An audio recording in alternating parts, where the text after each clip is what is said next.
Welcome everyone to the Glory Soapbox, where truth finds its voice, where the truth is not muzzled. What is the truth, you might ask? The truth is what's written in the Holy Scriptures. Anything that goes against the Scriptures is a trend. And we all know trends change, trends come and go. The truth is the same yesterday, today, and forever. When we look around the world today, we see a world that is out of control, a world filled with violence, crime, corruption, depression, a world that's full of fear, anxiety. The list goes on and on.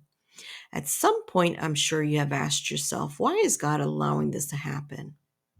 Or maybe even used it to justify why there is no God. No way can there be a God. Because if there was a God, he would not allow this to happen. Some even thought evil is more powerful than God. There is no way God is in control. He may be up in the sky somewhere, but he doesn't know what's going on.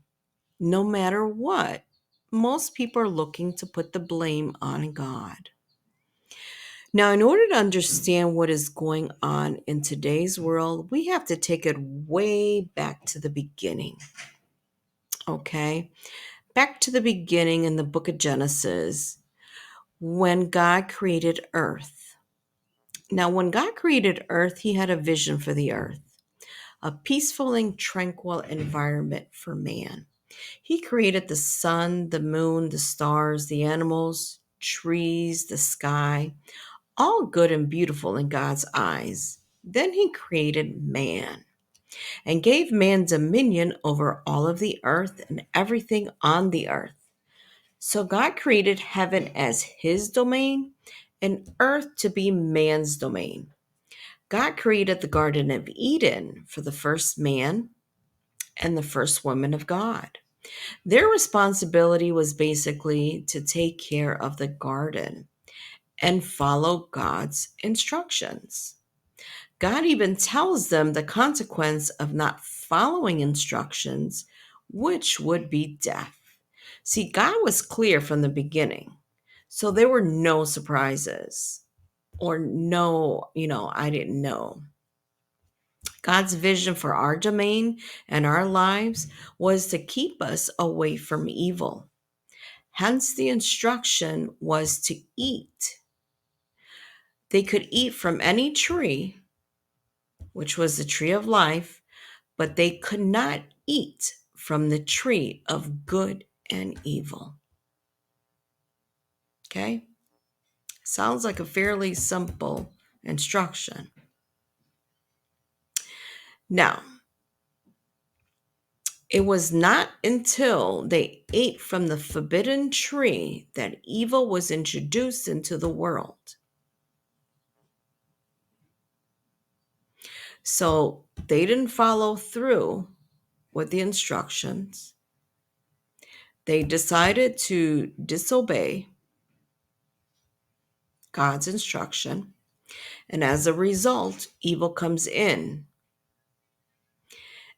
and they're exposed to evil. And now they're feeling ashamed, they're feeling afraid, and they even start blaming each other instead of taking ownership. Sounds familiar? All traits of an evil environment. If you continue reading the book of Genesis, you read about how evil continues to spread on the earth through Cain and Abel and so forth.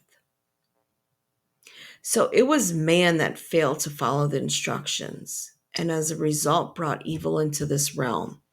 See, God had nothing to do with it. God did his part. He prepared a place for mankind, told them what to do, told them what not to do, and what would happen if they did not follow his instructions. So he did his part. He was very clear. Okay? All they had to do was follow the instructions. Nonetheless, they still disobeyed and they paid the price. Okay.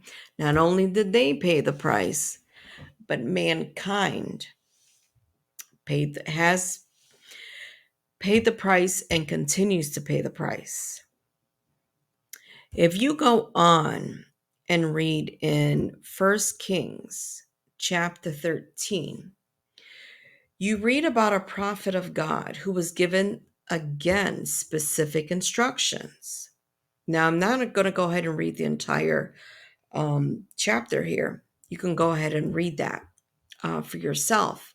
But basically, to sum up the story, a prophet was given specific instructions, but the prophet did not follow them and instead decided to listen to another prophet. And that ended up costing him his life. Now, the other prophet lived and continued about his life, but the prophet that disobeyed ended up dying as a result of his disobedience. Okay? We find another example of the price of disobedience in the book of Jonah. Again, I'm not going to read the entire chapter or the entire story here. You can read that for yourself, but I'll go ahead and sum it up for you. God gave Jonah specific instructions to go and speak against the wickedness that was happening in a city. But Jonah refused and decided instead to go somewhere else.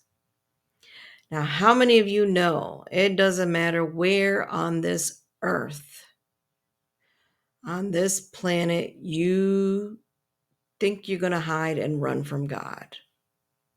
He can still see you. You're not hiding. Okay? You cannot outrun God and you cannot hide from him. But nonetheless, Jonah tried. So Jonah hops on a boat headed to another city. He went to the lower level of the boat and went to sleep. As a result, God sent a violent wind that threatened to break the ship. People on board were scared. They wake Jonah up and tell him, "Pray to your God to see if he'll have mercy on them," because they didn't want to die. They were not prepared to die. In the process of the people trying to figure out why this was happening, Jonah tells them, "Listen, it's my fault this is happening. So go ahead and throw me overboard." Okay. Now, they didn't want to go ahead and throw him overboard. They just wanted everything to calm down, but they had no choice. So overboard Jonah went, and everything calmed down. As for Jonah, he ended up in the belly of a fish. He knew what he needed to do. So he began praying to God and pleading for God's help. After 3 days, God made the fish spit Jonah up onto dry land. At that point, God once again gave Jonah specific instructions, and Jonah followed through this time.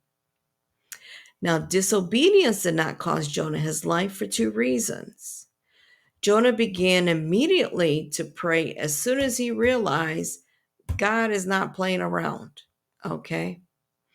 He's expecting Jonah to follow through, and Jonah is not playing around. Number 2, he followed through the second time when he was given a second chance by God. Now, it may not have cost him his life, but it sure brought chaos into other people's lives as well as into his own life. See, sometimes God will give us a second chance to get it right, but that's not always the case. We see that in the second story with the prophet who died immediately following his disobedience. Okay? While the prophet that he listened to remained alive. Now we see over and over it's man's continued disobedience that introduces death, chaos, and evil into the world and into their own lives. Now, fast forward to today. We live in a world that's filled with violence, it's filled with hate, sexual perversion, pornography, gossip. oppression, witchcraft, fear, anxiety, sickness, and I could go on and on. So, what's the common denominator? It's disobedience. We have normalized sin. We have taken prayers out of the schools. We have built cities in honor of Satan, aka Sin City. We support entertainment that glorifies sin and Satan's kingdom. The list goes on and on. Then we wonder why the world's so out of control and out of order. The truth is, from the beginning of time, it has always been the disobedience of man that introduced evil into the world. As a matter of fact, the Bible is all about God cleaning up man's mess.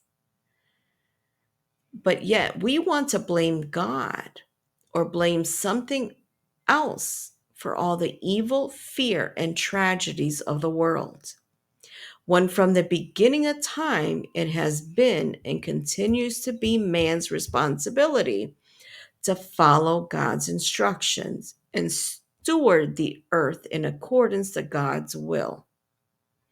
If you look around the world, I think you can agree that mankind has not done a good job taking care of what was gifted to us. Now, here's the crazy part, what I call the big delusion. Man actually believes by protesting, going on strikes, defunding the police, create more systems, more laws, and whatever else they want to come up with. They actually believe that these are the solutions to today's problems. The reality is, it doesn't matter who you put in office, how many gun laws you put in place, how many jails you build to lock up the bad ones. Doesn't matter if you arm the teachers in the schools. It does not matter if you have a cop sitting on every corner. It does not matter if you have metal detectors at every entrance of every building. It does not matter if you assign a therapist for every person that has mental health issues. None of it matters. In fact, if you do a little research, you would find that people that came before us were protesting about the same issues that we see today. So nothing has changed except the characters. We are like running, we're like a hamster running on a little wheel going nowhere.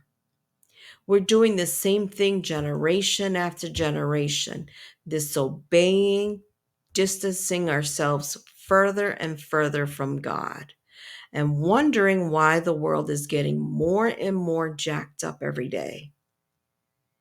So you might ask, is there any hope left? Are we in so deep that there's no solution? That there's no point of that there is the point of no return? The solution is actually pretty simple, and it's given to us in the blueprint for life, also known as the Bible. We also see this at work with Jonah. He knew what to do. And Second Chronicles 7, chapter 7, sorry, Second Chronicles, chapter 7, verse 14. God is clear. If my people who are called by my name will humble themselves and pray and seek my face and turn from their wicked ways, that I will hear from heaven, will forgive their sin, and will heal their land. Okay? So that is the solution. He has made it very plain and clear what we needed to do. And we also see it in action with Jonah. So the truth is, disobedience destroys man and the world that we live in. It destroyed it going way back to Adam and Eve. and continues to destroy generation after generation. Continuing to disobey God's instructions will only lead to a very dark world, riddled with evil. The further we get away from God, the darker the world will become. We have no one else to blame but ourselves.